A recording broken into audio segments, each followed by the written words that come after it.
So, welcome to the Sober Heathen podcast. Back-to-back days for the first time in a very long time. So this is pretty cool. Today, I got two dudes that were willing to jump on and talk recovery with me. Robert, if you watched the podcast for any duration of time, you might have seen Robert before. He was on a couple times, once solo and then once with another guest. And he's back again. And Sean, first time to the podcast. Thanks for joining us, Sean. This should be pretty good, dude. Sounds good. Thanks for having me on. Yeah. So we were just kind of talking about a few things before we went live here. Robert, I'll let you bring up anything that you want to bring up about that conversation because I don't know what you want to talk about as far as that goes and what you don't. And Sean and I were kind of getting to know each other because I've known him for about 37 seconds so far. So just talking about, multiple pathways and to each their own and whatever works, work it. I think if you've listened to the podcast for more than one time, you've realized that's something that we really like to talk about. So welcome, guys. Robert, how's it going, man? You there, Robert? Nope, maybe Robert can't hear me. So Sean, how are you tonight? I'm good, thanks, Scott. How you doing? Good. Thanks for having me on. Yeah. So, what made you want to talk recovery tonight, Sean? I was just sitting home and I saw your tweet asking about if anybody wanted to come on. I've had a lot of time to myself this weekend.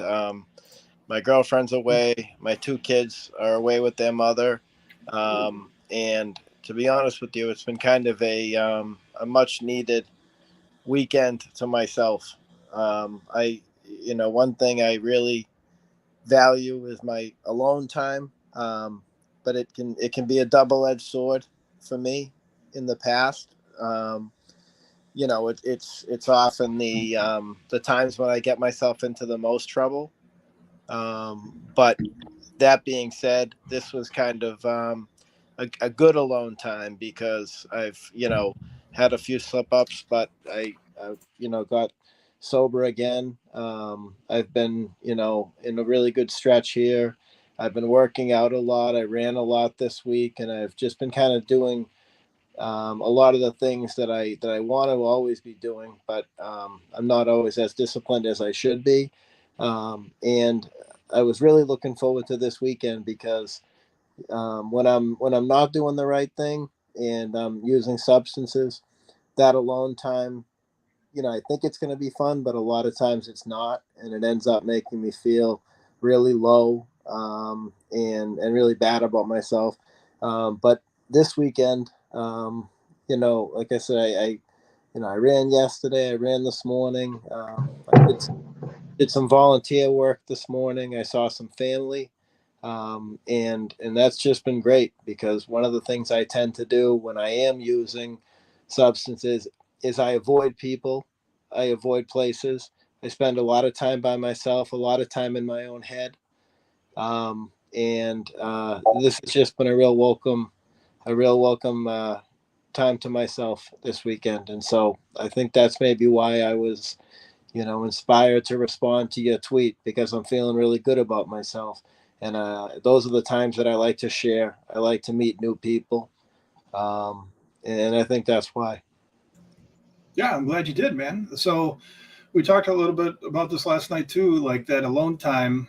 And, I talked about how I brought it up to my groups at work. All right, so you got a weekend or a week alone. You got some money in your pocket. A scale of 1 to 10, 1 being you're in big trouble, 10 being you're going to be just fine. What's that look like for you? Because being in a routine and being with, when having the family and the kids and everybody around, you get into this routine. And I know for me, having time off and money in my pocket was always a disaster. And so it's, I think it's good that you pointed that out, and then you want to share because you're in a good place. So appreciate that, man. Thank you. Yeah, Robert, can you hear us? Yes. All right. How did alone time? How does that affect you now compared to before? Well, I struggled really hard for, I don't know, the first 3 or 4 months with being by myself, and boredom was a big thing. But now that I've been in a routine, I'm working a lot on my spiritual condition in the morning, and I haven't struggled for a while. I'd like to think it's because I'm working a solid program, but I just know that I'm continuing to do the things that kept me from drinking and using in the beginning, and I'm starting to get into a groove. Okay, so you said you get in the morning. You get. I don't remember the word you used. They left Uh, me. Spiritual Spiritual. condition. Okay, talk about that for a second. What do you do, and Well, what you're willing to share? You don't have to share anything you're not willing to share. But how do you do that in the morning? What does that kind of look like? I get up in the morning and I spend like 20 minutes, praying and meditating, and then I have some readings that I do in the morning, and then I reach out to some people on mostly on text. Unless something's going on, my sponsor will call me, but usually we just do a gratitude list. I reach out to some people, get outside of myself, and just it's probably a half an hour, 45 minutes total, and that really seems to help keep me grounded. Okay, yeah. So prayer and meditation. So I've tried the meditation thing. My mind won't shut the hell up long enough for me to do that. So I would need some serious help with that. Any of that resonate with you, Sean? I'm going to Yeah, bring in Javon too here. Hi, Javon. Thanks for coming on, man. Hey, you said my name right. A lot of people mess it up. How you guys doing? Good, good. Just talk a little bit. Robert just talking a little bit of how he gets himself going in the morning with a little bit of prayer and meditation, and I'll come to you after Sean. Go ahead, Sean. Didn't mean to interrupt you. no problem, Javon. Good to see you. Yeah, no, it's funny that I feel like a lot of us speak the same language, even though we don't know each other. When I hear Robert talk about the morning, when I'm going through a stretch where I am, drinking and smoking, the mornings can be horrendous. The only way I could really describe it to someone is, that I would wake up in the morning with an overwhelming dread. And and it really, not even to overstate it, because it was a real just feeling like there was just no hope. Another day that I was going to let myself down, and another day that I was going to let other people down. And I think when I'm doing the right thing, and exercising and being sober, it's it's the opposite of that. You wake up with that spring to your step, you jump right up. And I hadn't prayed in a very long time, and one of the things that I did when I was kind of getting back on my feet is I just found myself kind of impulsively saying a prayer in the morning, being open to that, because it's not that I wasn't open to it before, but I was too overwhelmed with my own, dread about the day. And you're wrapped up in your own head. I think Robert said, you get outside yourself. But it's funny because, it's weird getting outside yourself. You tend to connect with the best parts of yourself, when you're interacting with other people, doing the right thing. And I feel like when you're too caught up in your own head and you're, worried about everything, that's when you're connecting with the worst parts of yourself. And I think that I think going through the ups and downs of sobriety has helped me kind of reconnect to, and I don't know where I am in terms of spirituality and religion. I was raised Catholic. I always prayed. But I think at times it's kind of like that, no atheist in a foxhole type thing. For me, when you're feeling down like that, and you just kind of feel that impulsive need to kind of connect with spirituality, or with with maybe like your higher power, whatever that is. And that's kind of been one of the cool things about sobriety for me, is just like this morning I did some volunteering, and I never would have done that before, not because I don't like helping people, but I was too consumed with myself. Yeah, I know that a lot of the mornings for me back in the day, I had no choice but to be concerned with myself because I felt like shit. I didn't know, I didn't want to go to work or I didn't want to do whatever I was doing for the day. I needed to figure out how I was going to get the next drink so I could feel better. I don't miss those mornings. Like the worst morning now is still better than the best morning waking up hungover for sure. Vaughn, how about you, man? What do you do to get yourself rolling in the morning? And by the way, I love Be Better Than You Were Yesterday. That's something that we Oh, you can see that? Yeah. And I got Never Give Up. That's right. In the mornings, like, well, I'm clean from fentanyl, cocaine and fentanyl, but it's the fentanyl that gave me the can't get up, sick, being dope sick. So one of the things that I'm grateful for is not needing anything to get up, but like to get my day going, I just get up and get rolling. Lately, I've been in a slump for like the past 3 months. I've been out of work and deep in depression. Like I'm trying to figure out what to do next. I think I'm gonna be moving to a different state soon, and I think that I just need a new scenery again and kind of just get another jump start. But when I was working, that's what I used to do. I used to just get up, get to work, come home, watch a movie, and then go to sleep and repeat,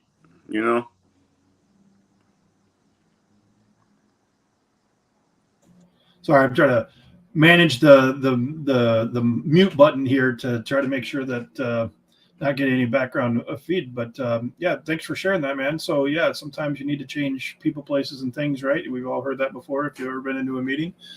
Yeah. So yeah, I mean, sometimes a fresh new look, man. Well, I'm glad you're here, even though you've kind of had, you've been struggling. You said for a minute now, so I'm glad you're here, man. I've been struggling, but I've been able to maintain sobriety. Usually, whenever I'm faced with this kind of adversity, my first thought is to spiral and pick up, use, and just go straight to the bottom. Like my whole mindset has always been like, if I'm on the way down, I might as go straight down like a rock. But I've been able to maintain sobriety through this whole thing.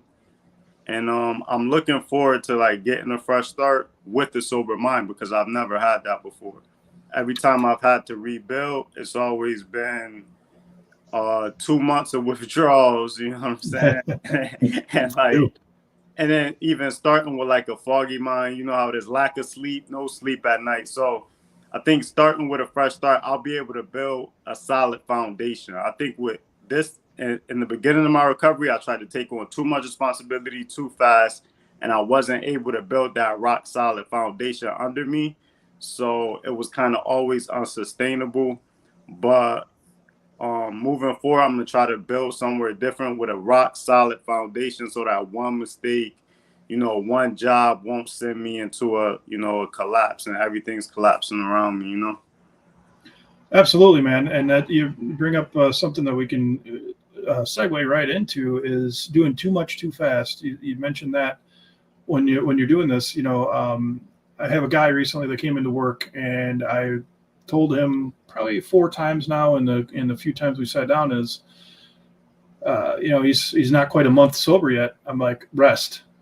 Right. Just don't put too much on your plate. Just if you need to sleep because your body has been beat up and banged up for so long, and you're tearing it apart. And he made the joke. He's like, yeah, I've said it probably 5-6 times in the last few days to my girlfriend. Scott said I got to sleep. If I feel like sleeping, I got to sleep. So it's like, okay, well, one day at a time, right, RJ? Right on. So,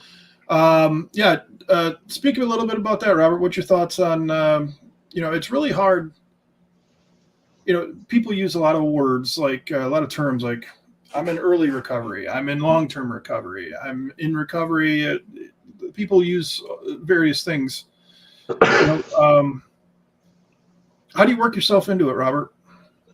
Well, in the beginning, I wasn't working, and so I had plenty of time to go to meetings and reach out to people And, I've been in and out of programs for literally 35 years. And I was what we call a chronic relapser. I would do good for a little while and then I'd go back out. And so I ended up having a stroke in 2019, and that kind of lit a fire under my ass. I still couldn't quit using, but I realized that I really needed to. So I got into some outpatient rehab. But I just took it easy. I took care of myself because my body was, worn out. I'm sure, 53 years. Well, I wasn't partying the whole time, but 40 years probably I was partying pretty hard. And that's what happened. I got to be 53 and my body was like, dude, you need to chill. So it kind of put me in a timeout.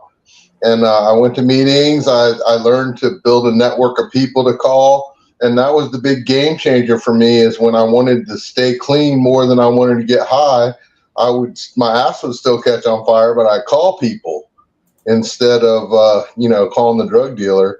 And, it took me a while before I lost the desire to use, but that's what I was talking about earlier when I said, keep doing the things that work in early recovery and, build that foundation, get people that you can call, get a good routine down. I'm kind of jealous about my routine. Me and my son get into it. He was 16 and he'd come out of his room and bug me while I was meditating. I'm like, dude, man. But he leaves me alone now because he sees that I'm doing better. So, yeah, I just would say, I had a good sponsor. I reached out to him. I didn't know how to stay clean. He'd been doing it for 10 years at the time. He gave me some good suggestions. If I was struggling with something, he would help me. He could refer me to people. And, I just keep doing what I was doing. And now I'm kind of getting a groove on, it's still one day at a time. But I had an old timer tell me one time, I was like, I'm finally getting this one day at a time thing down. And he said, yeah, but think about it. When we were in active addiction, we were still living one day at a time. We weren't trying to get enough dope to last us a month. We just wanted enough for today. And so, it's just, I guess, really your mindset of what you're focused on. And if you're focused on not using today, it makes it a little bit easier. My sponsor says all the time, free beer tomorrow. And tomorrow never comes. So, that's pretty much how I do it. One day at a time, keep doing what I know works. You guys relate to that at all about going and get just enough of our substance of choice just for today? I never thought about that before, but that's definitely something to think about, man. Is he right? Is when you in active addiction, it's still one day. It's still sometimes it's still 1 hour at a time. 1 hour at a time. You just really focused on getting that next fix. That's interesting. Thank you for sharing that. Yeah. How about you, Sean? Yeah, absolutely. Can you guys hear me okay? I got a headset on. All right. Yeah, absolutely. And I think my, one day at a time thing, in a bad sense was I always said, okay, I'm just gonna finish today in terms of, drinking, smoking, whatever I was doing, to escape. But I said, I'll just do it today, because I'd say I feel so much better when I'm sober, when I can get back in that mode, I'm so much better, but I can't do it today, because it was always so much easier to push it off to the next day. And it's funny because I know for a fact that I'm going to feel better in every aspect of my life, mentally, spiritually, socially, everything, physically. I know I'm going to feel better when I'm sober. But when you are not doing the right thing, you just want to stay there for a few more, and it doesn't make any sense. I saw a like a meme or a quote online once, and I'm not saying it correctly, but to paraphrase, it said, having an addiction is like having, an uncontrollable urge to set your life on fire and wanting to for some unknown reason that you can't explain, and it doesn't make sense because, sometimes when everything was going right and then I was about to use again, I would know that I was going to regret it. I would know that it's going to put me back into a place that I hate. And I have a thing that I save somewhere, and it says, remember sitting on the couch, feeling as low as you could feel and crying and just feeling like, you were feeling worse than you'd ever felt before.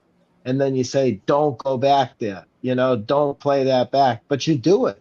And it's hard to explain, it's that self-destructive nature that I think, that we all deal with.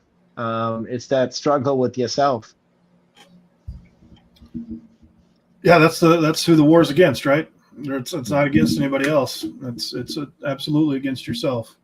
I think it's fascinating that you brought that up, and it just, we talked about it before, but just to really sit here and think about it, like all those nights and those days, getting out of work or when I wasn't working, I would go out and get enough for the day. I never planned. Rarely did I plan to have anything. Like, it was a reward for me when I woke up in the morning and would find a bottle still full. I'd be, ooh, all right, I can drink before I have to find a way to the store or get the money. You know what I mean? Like, I think it was like there was something inside that was like, all right, you need to stop this. So one more day, and it was always just one more day. Tomorrow I'll be done. One more day. You know what I mean? It was always waiting for that thing to happen. So that's very interesting. Ida Hope says, just remember, drugs never make the slump any better. No. Okay, so let's talk about this for a minute, right? We wouldn't have got attached to the substances that we got attached to if they didn't provide some benefit, right? So where does it, yeah, so I mean, to say that it was all fake, what do you guys think about that? Did it really do something, or was it all an illusion? What do you guys, go to Javon first. What do you think about that? That's tough, man. That's tough. I know for me, it did provide me with that numbness. You know what I'm saying? So like, if I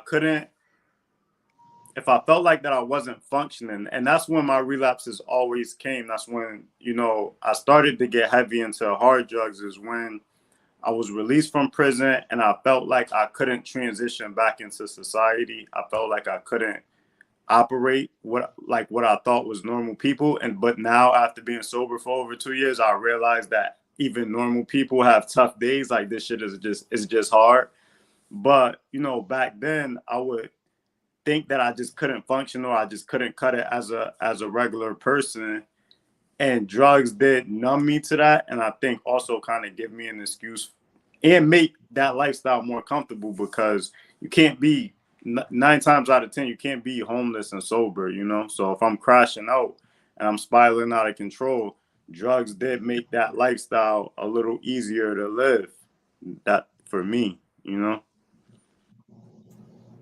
But it also, to add to that, I was homeless because I was chasing drugs too. So sure. I guess it's a kind of a loop. Sure. Well, see, when we talk about that, like everything that we've lost chasing these things, there has to be some benefit to it, or otherwise we wouldn't do it, right? There has to be a reason why, it's doing something. And I think you used a really good word for it. It numbs, right? Yeah. What do you think, Sean? About what kind of benefits? Is there any, or was it all just fake? No, I think there were benefits, or at least we thought they were benefits. I know, especially when I was younger. I mean, alcohol was the first one, that I think a lot of us ever experienced. It's that, it's the instant cover, the instant excuse. You could, if you say you had a crush on someone, you wanted to express your feelings. Well, sober, that can be very hard to do. It can be embarrassing if they don't feel the same way. People will judge you for who you are if it's just who you are. But if you get drunk, then hey, you can tell that person you could have a crush, or hey, you can express your feelings, and if she doesn't feel the same way, well, okay, I was drunk. You know what I mean? Sorry about that, or your friends, you could maybe act like an ass a little bit. And if they say, oh, you were an asshole, well, I was drunk, and you always had that excuse. And so I think that that was, what do they say? Liquid courage, that kind of thing. Um, and I know, after the drinking, I think drinking, cocaine, anything like that, that was, I've had troubles with all of them. But when I had troubles with those, it was more dramatic, So I'd say, oh, geez, I got to stop that.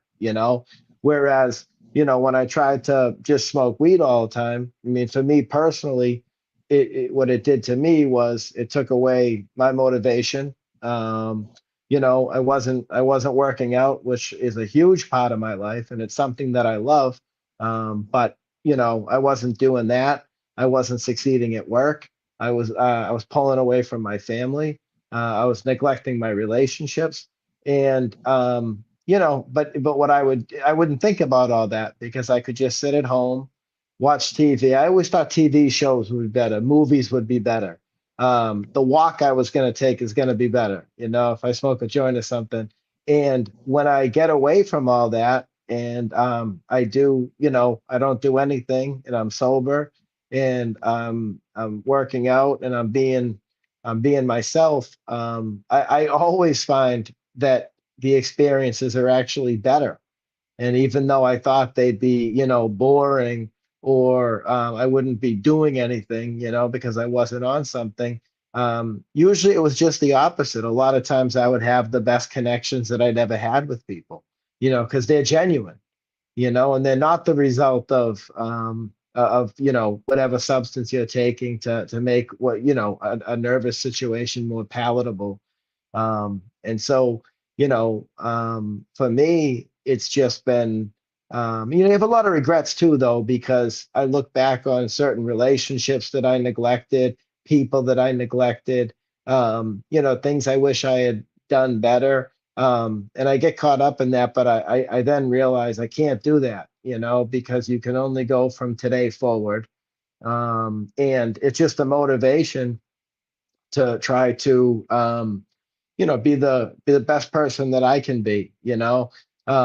My grandmother died recently, and I was really close to her, but for a long time I'd say I should go visit her, and then I didn't. But shortly before she died, I had a couple incredible visits with her. When I was sober, and it's probably one of the best things that's happened in a long time for me because I'm so used to having regrets about so many situations and so many people. And with my grandmother, I was able to have a couple of awesome visits before she died.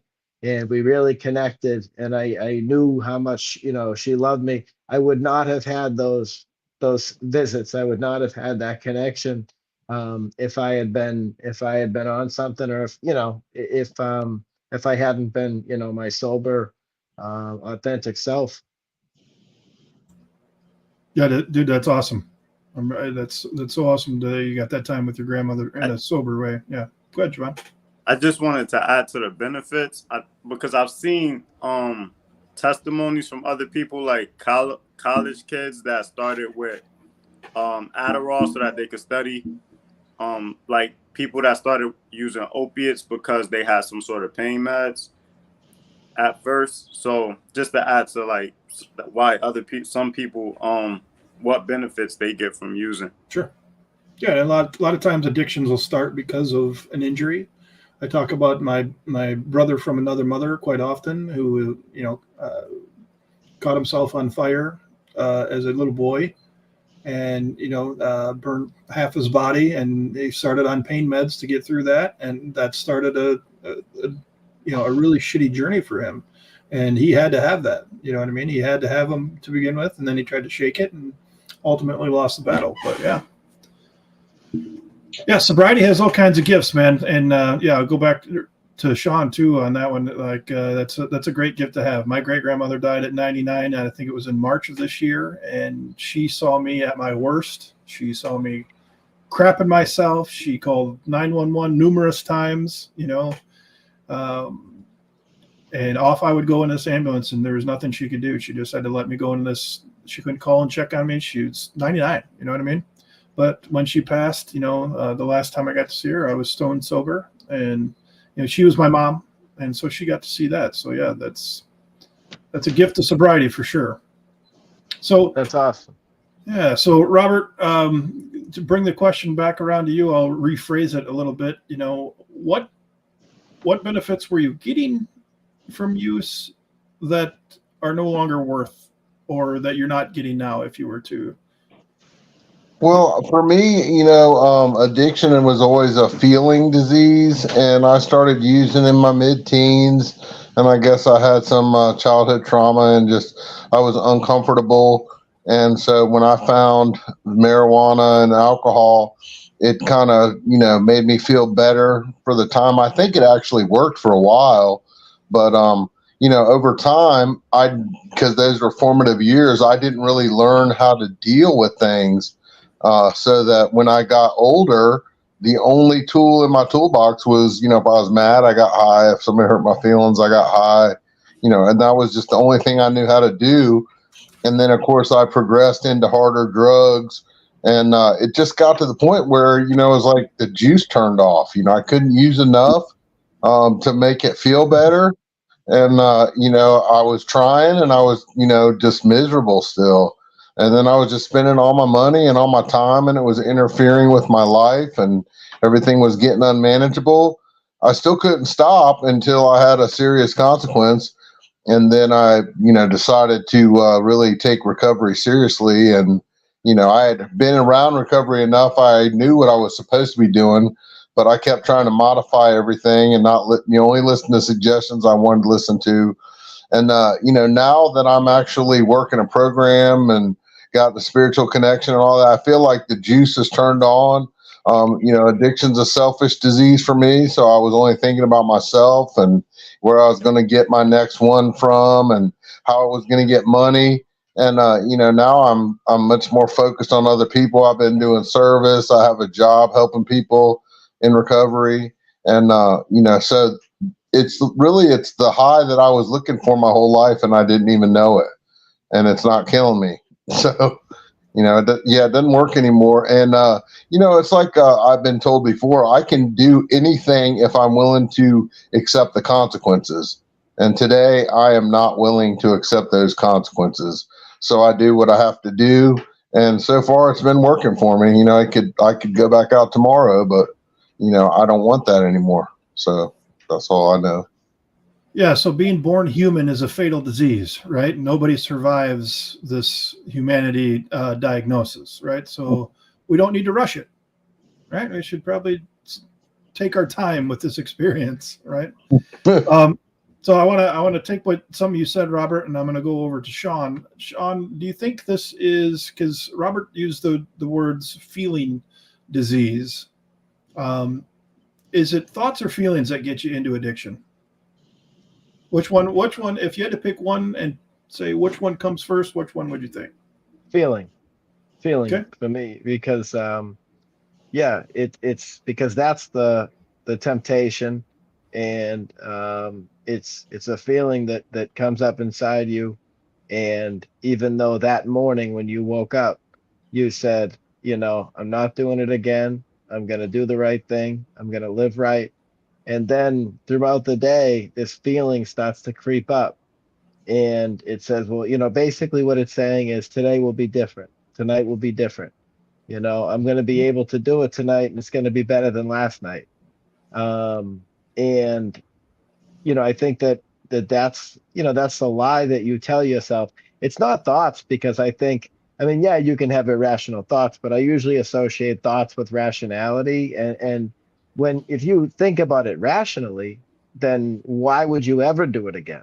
Yeah. The night before was horrible. You woke up feeling like complete shit, and you said, I'm not going to do that again. You were positive that morning. Yeah. And so the thoughts don't do it, because thoughts, you'd say, of course I'm not doing it. But it's that feeling, that maybe that emptiness, that thing that makes you do it in the first place. That's what starts to creep up. And it's funny, because I look back at my rationalizations, and they're crazy. I mean, this year, opening day for the Red Sox, first home game, and it was a nice day. And I mean, I don't even, I like baseball. I have it on in the background. My kids play and stuff, but I'm not like a diehard, But you know what I did? I said, you know what? I know it's a work day, but I'm gonna go home. I'll get a few things done on the computer, but I'm gonna smoke a joint and watch the game. And that was so stupid because number one, if I wanted to watch the game, just watch the game. But in my head, I said it's a beautiful day, it's sunny. Maybe I'm having flashbacks to, my younger days hanging out with my friends. But you think, no, this is the day that, it's gonna feel so much better because I'm gonna smoke a joint while watching the game. And the stupid stories that you tell yourself, everything's going to be better. That's what you think. And it's always the opposite for me. It's always, it makes everything worse. It's never made anything better for me. So before we go to Javon on that too, like on the what comes first, emotion or thinking when it comes to addiction, I had a shit eating grin over here because there's a guy listening, RJ. He was in the treatment with me, and this was a huge debate against a couple of the people that would do the lectures, and it was a fairly heated conversation at times, and so I thought that was pretty funny. So you gave me an idea for the next thing here, Sean. But Javon, what do you think, man? Emotion or thinking? Which one comes first when it comes to addiction that gets us in trouble?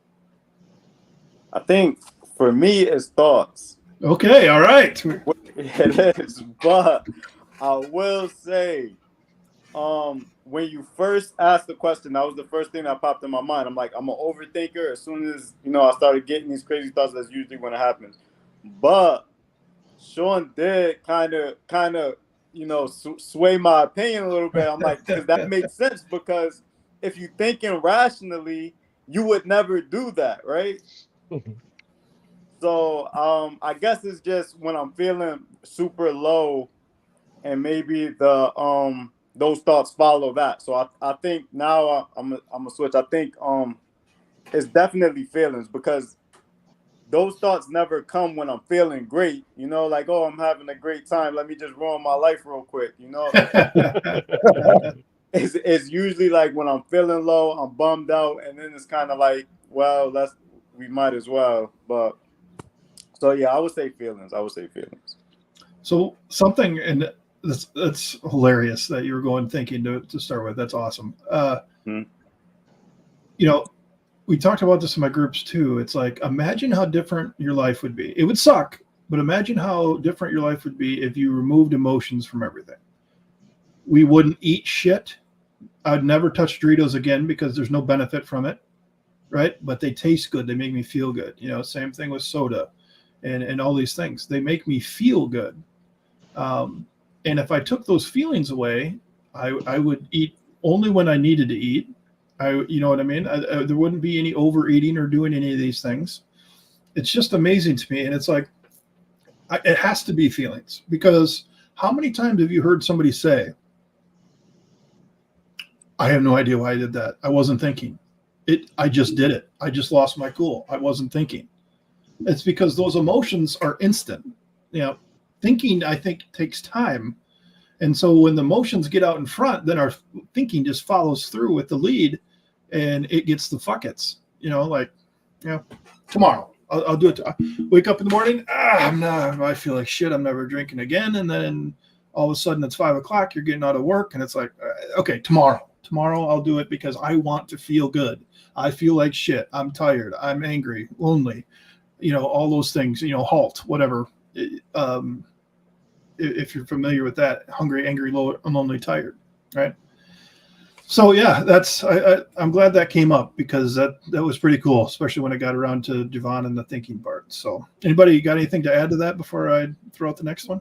Well, I just wanted to say one thing real quick. When I was just thinking when we were talking about this, I think human beings, we understand the power of feelings and emotions, because I was just thinking, I mean, I work in the legal field, and I like true crime. I like court TV, court cases. And, you look at even our justice system, right? We let people mitigate, their punishment and their charges based upon, passionate reactions, right? So, if someone commits first degree murder, we punish them the most. because we say you rationally thought about it and you took another life. Whereas we also recognize that there are times, someone catches someone in bed with their wife or their husband or whatever, and they kill that person. Even our justice system cuts them a little bit of a break, because we realize, hey, that's a passionate reaction. And you know what? We might have had that reaction too. And we can't say it's okay, because you can't have a system that allows that, but we're not going to punish them as much, because there's some sense of people having, at times almost an inability to control themselves, so that's recognized. And I think that's why, we tend to punish more, when someone, can rationally think it out and say, yeah, I'm going to really hurt this other person. I'm going to kill this other person. That's a more dangerous individual. Yeah. Yeah, I think, and let me know if you guys agree or not, but, working a program, to use Robert's words, or working a recovery pathway, it gives an opportunity for your mind to recognize these emotions as they're coming and kind of work through those things, and maybe just say, slow down a little bit when it comes to addiction, right? Now, I mean, you walk into somebody putting it to your significant other, then that's going to change a whole lot of things. But as far as recovery goes, right, like my mind starts to swim. Oh, hold on a second here. Let's play this through. So yeah, I could drink today. I have all the opportunity to, and maybe I won't feel like shit tomorrow. But what if I do feel like shit tomorrow? What if this happens? What if this happens? And your mind can kind of reel those things in a little bit. I truly believe that's when you start to get in recovery. It's the mind starting to gain a little ground on the emotions. What do you think? I agree. Absolutely. Yeah. All right. Well, if anybody listening has any questions in our last 10 minutes or so, not allowing our. Okay, so let's see what high to hope. Not allowing our feelings to dictate our action is essential in maintaining sobriety. Yeah, and I think we can learn to recognize these things if we're really honest and given a real self-appraisal. You know what I mean? Like, I think being alone is a super dangerous thing for me. Even now, it'll be 2 years. Let's see. Oh, in 30 days, I'll have 2 years. And so still, I haven't had a lot of alone time. Okay. So like, I grew up with my great grandmother. She was always there. I never got to do anything. She's super reserved. Then I got married to a woman who was always there. We never did anything. And I gave up everything I like to do. She was always there. Right. And now I don't have a license. I can't go anywhere. I can't do anything. So now when I'm sitting at home and I got a free house to myself, the mind still is like, you know what, dude? You could be a man. And I think that's like, you could do what you want to do right now. And I've talked to Adam. If you guys listen to the podcast, Adam's on here with me all the time. I talked to him about this. I've come to the realization for myself that being alone and having that time to myself, because I haven't had that much in my life. That's what I yearn for. I want to be alone in the woods camping. That's the type of person I am. Like, I want to have the house to myself. That's a danger thing for me. So I really need to set things up and really talk and have plans A, B, and C when I know alone time's coming up. Like, just being authentic here. Monday is one of those days. I'll be here by myself. Miley will be at work. I got Monday off. The brain has already had little fleeting thoughts, but I've committed to doing a podcast every single day. I'm not going to get on here with you guys and be like, so what do you think, Robert? What do you think about that? Yeah, I'm not going to do that to you guys. I'm not going to do it to myself. So anyway, I'm done rambling. What else we got? Anything else, guys? Oh, wait a minute. Hold on. My buddy RJ, 29 months sober. Attaboy. Whoop, whoop. All right, man. Awesome. We were in treatment together, and as far as I know, I believe RJ has had no slips or relapses, whatever word you want to call them, since then. Obviously, I have, because he's winning. Without a competition. Well, he's got me on time, which is so awesome for him. Follow him on Facebook a little bit and to see the journey. It's really special. Thanks for sharing that, Robert. Or RJ. I was looking at Robert today. Scott, one thing I was just thinking when you talked about being alone, and I know I mentioned earlier being alone. Mhm. I don't remember where it's from. I know it's a famous quote, and I feel kind of dumb. I can't remember where, but what is it? Idle hands are the devil's plaything. Right. You know, Yeah. and I think that's so true. Idle minds too. I don't mind is the devil's playground. I think my Yeah. grandmother used to say that all the time to me. Yeah. Yeah, so you got to stay busy, and they say 6 months to 2 years for the brain and the body to really come back out of addiction to really heal itself.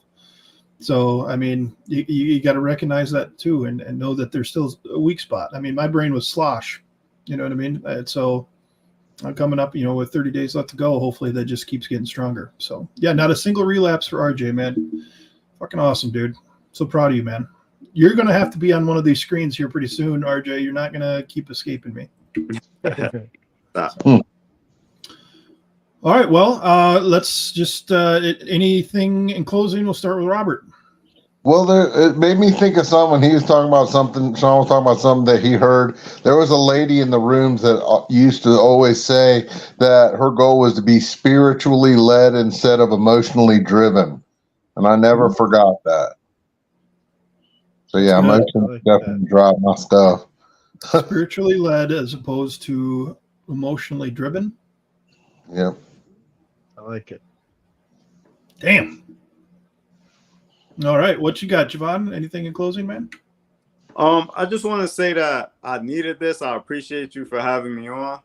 And it's weird because I was just scrolling on X and I saw your post, and I rarely ever go on X, so I'm glad that I caught it. I had a great time, and I'll come up again, hopefully, if you'll have me. Absolutely, dude. I'm so glad that you reached out and we were able to get you in here. You only missed a few minutes, so I really enjoyed what you have to say, man. It's fresh, and I like your background too. You got some good stuff on the wall. Thank you. So, hey, by the way, real quick, I told RJ he doesn't have a choice. Someday I will. You three are witnesses. Yep. I will reach out to you if I need that backup, especially Sean, since he's in the legal field. We're gonna it's binding. Well, listen, thank you very much, Scott and Javon and Robert. Thank you guys so much. I really needed this tonight. Like Javon said, I've been following you for a while on X, and if you had told me earlier today that I'd be on your podcast tonight with these guys or on any podcast tonight, I would have said you're crazy. I've never been on a podcast before, but I definitely needed this, and I really appreciate all you guys. So thank you. Yeah, I needed this too, man. It was coming up on 8 o'clock, and I'm like, oh man, well, if Robert can't do it, I'm just not going to do it. And then all of a sudden, Robert's in here, and then I saw Sean comment, and then Javon I saw his comment, and I'm like, shit, all right. Well, I'm going to send a link to everybody, and this was totally worth the 47 minutes or whatever it's been. Really appreciate you guys being willing to come on and share some things, because I'm sure somebody will hear this and get something from each and every one of you. So we'll have to do this again soon, dudes. Thank you guys so much. Sounds great. Have a good one, guys. You too. Take care, guys. Good night, guys.